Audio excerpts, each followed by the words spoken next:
naye abakazi mulekerawo tulima nti muli mbuto ate waba yajjamu olubuto lwange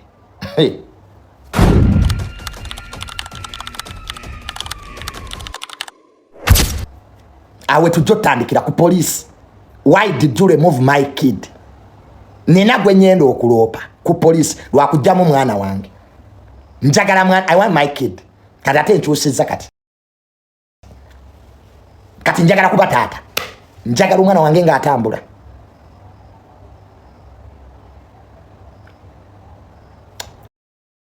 I want my kid. Njagala kati mwana wange nga atambula.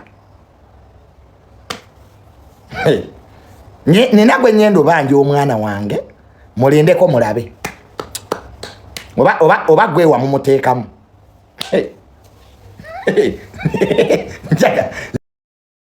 Njagala mwana wange nga ate siriiko kati. Linda ka omwezi ogujja.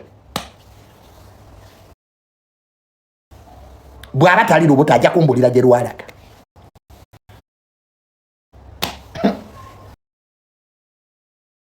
Manya abakazi mususo tumanira notwekalizaamu. Omusajja akufunisiza olubuto ojja kumbulira wajje lwalaze. Njagala mwana wange kati. Ate kati n'okuseka kugenza. I want my kid. Njagala first born wange nga nkyatemya n'okuzibula ng'ate atambula. Abazadde abaana mbatwale mu masomero ge musobola. Oli muzadde ofuna mpola ekikutwalisa omwana mu ssomero lyebbeeyi kyeki. Omwana atuuka eyo ali traumatized, talina bitabo, essuuka talina, abaana baalimu babagagga. Nvamu ng'omwana afuuka ekisekererwa ku ssomero. Lwaki abazadde mwewanika nga temulina ssente?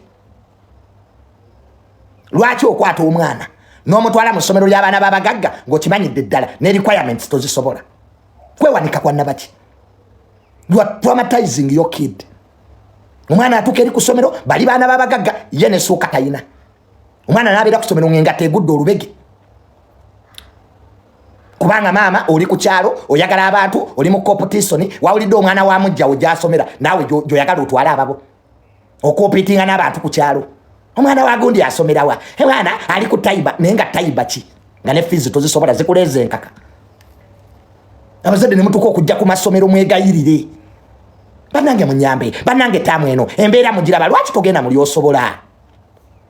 Abasomesa ne bafuukira omwana w'ekizibu. Gwe maama wabeera wano atwegayirira, lwaki tosoma? Bannange abazadde muve mu bintu bya competition. Twala omwana mu ssomero erya level yo ly'osobola. Nasanga luli omuzadde ali mu kuyomba. Nedda, lwaki mwongeza fees?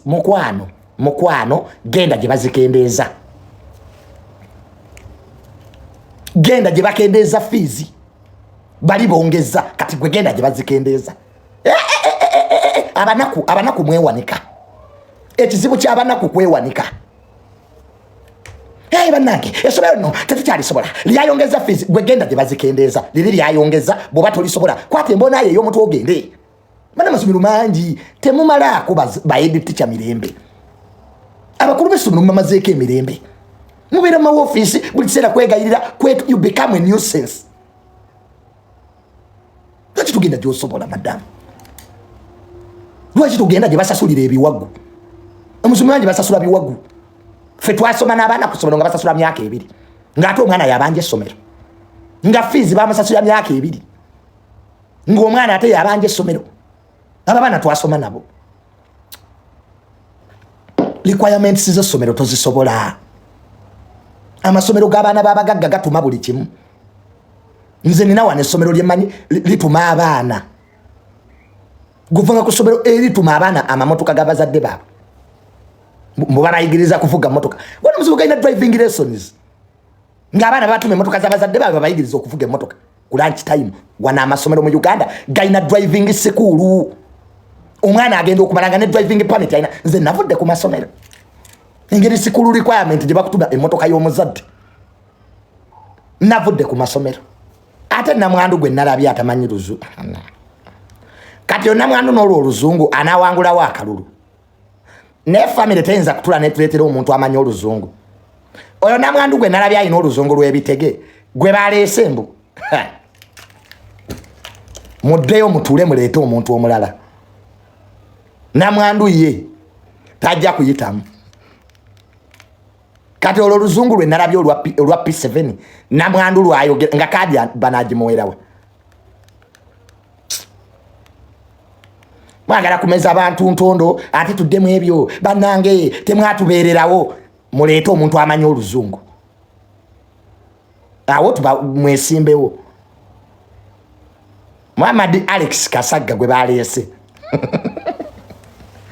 abula kama atusaasire leave the family of the late ate family enjikoze eki talikane kunjinikirako binnyo believe the family of the late fenda twafiirwa so what enough tuli family of the late obadde dokimanyi tulitsinikirako binnyo madam nange ndi family of the late abantu bafiirwa labalina ettako abantu bafiirwa dda there's nothing new here believe family of the late kene olire ettako lino gwe twafiirwa dda ebyo muli mufa ababisookamu we tulya tunwa so what gwaza mara soso fiirwa wano twaziika dda tewali kipya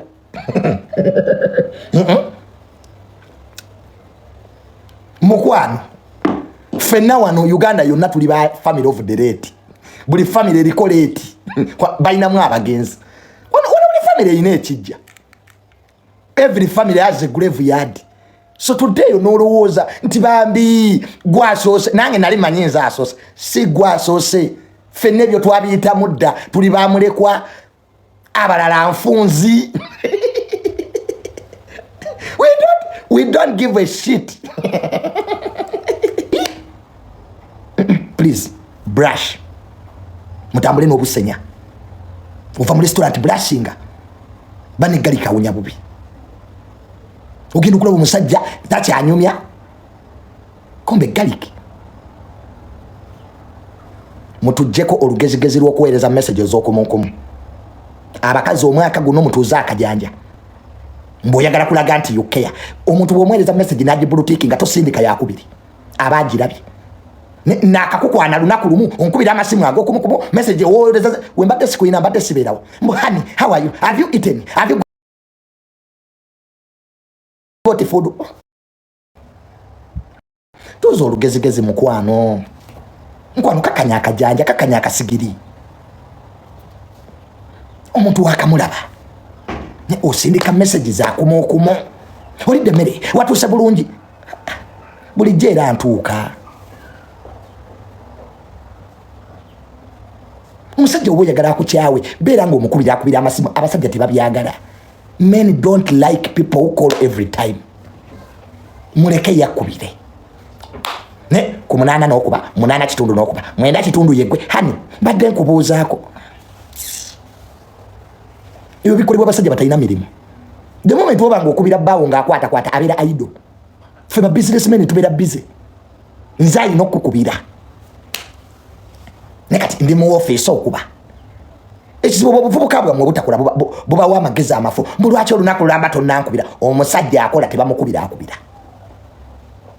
buno obusajja obunakunaku obutakola obuvubuka bw'oku byalo bwe muba muteekamu ezo relationship omusajja akola tebamweereza message za WhatsApp zakomokomo wait for him to call you wait they will call you at the right time nomusajja tudde meeting is a business ali mukuteesa business hani nze abadde agamba ekisiimula wakireseewa nowulira ng'ofa hani omwana apamye obwosi bumuluma musajja ali mu meeting ali ne baminisita omubulira omwana nga bwapamye obwosi are you stupid olimu ku magezi mukazi gwe omuntu somulinda naddako ewaka fabamu n'amasimu tugakwatira mu lawudi nze nalina omuwala ndi mu meeting n'abantu babuvunaanyizibwa ankubira mbu Junior nika yange enjeru wagitaddewa wali obaddeko mu meeting n'abantu nga babuvunaanyizibwa omuwala yankubira ne muteeka mu lawudi nga nduzaine ebyamagezi byaŋŋamba mbu Junior nika yange enjeru wagitaddewa nawulira ennaku naswala ne meeting n'engifuluma omuntu n'okubira bbaawo ng'omubuuza nikazo gye ziri Muzambala mwenna. Man, where is my white knicker? No, the other gist ring. Kati yo tisi ring. Omnakubuza gist ring yeji.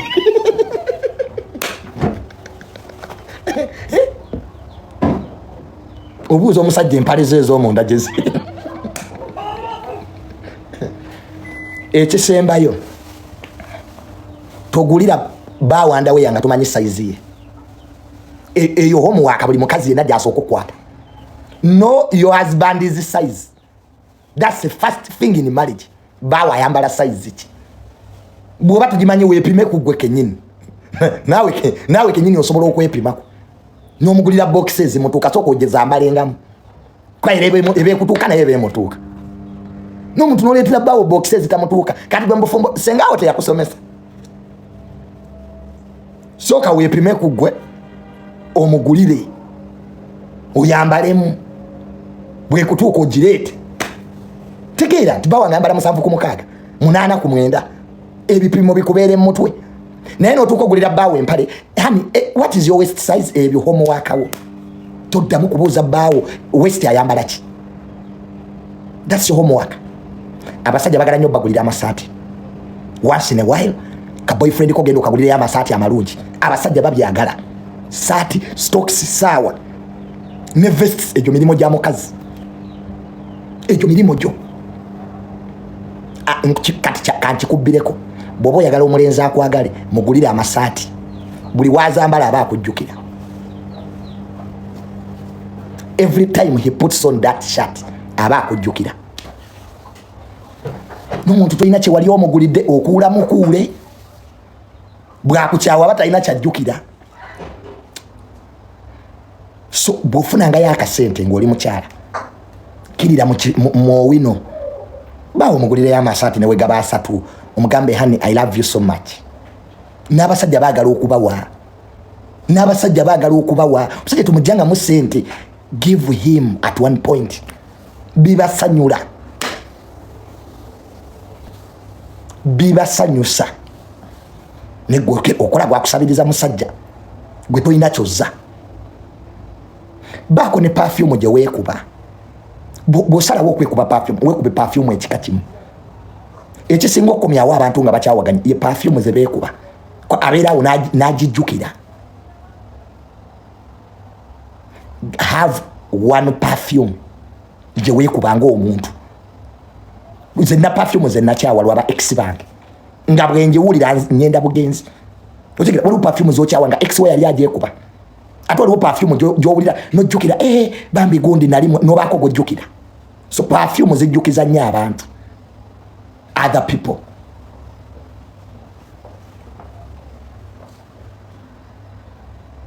Ukitegedde ekintu ekyo. Perfume eri important. So baako gye weekuba ng'omuntu nga bawo ne bw'agiwulira amanya yeggwe. Nina n'amawulire ge nafunye amalala aga Becky ne Amiri. Mbwe kireese tension eno. Mnange. Mbu kino kanteekeko mbu bagampadde leero aga amawulire. Mbu si leero in fact bagangamba lwakuba nesiga processing nnyo. Mbu mulimu ebyebbuba. Mbu wali ku foods kuli yafunayo kajati. Kati maama w'abaana, ex maama w'abaana, ebbuba lye limutagaza.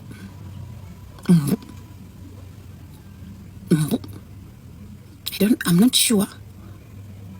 Lwakuba omuntu gwe baŋŋambye mulaba waawo. But ensonga ziri bwe zityo. Ati nayingiddewo nga looya w'abasajja. Mulekeraawo nyigiriza abaana b'abandi ab'obulenzi. Becky, kino kibeere ng'ekyokuyiga. Stop attacking Amiri. Ffe gundi yaffe bwe yabadde. To attacking mwana wa banno. Yegwe yamudisappointinga, you cheated on him. Nabadde saagala kwogera kintu naye kira nagambye ngenda kurespectinga obufumbo bwa muwadde bwayonooneka. Unless ng'olumbye Amiri. But saagala owaayirize musajja nti yanguze. Amiri tampangako wadde nusu 10 wadde okumpa Amiri food ze y'ebiri ekitundu plate esookerwako ey'omuntu omu. okujimpa okujirya nga yabwerere nedda tanangambako kintu n'ekimu wabula nze nalabye injustice ekolebwa ku muntu ali very innocent because Amir is innocent. You cheated on him several times. He kept quiet. No mwetondera nakusonyiwa. Your family disrespected him nasirika. So sagala kwogera information yenna nga bwe nagambi njagala tuwangane ebitiibwa.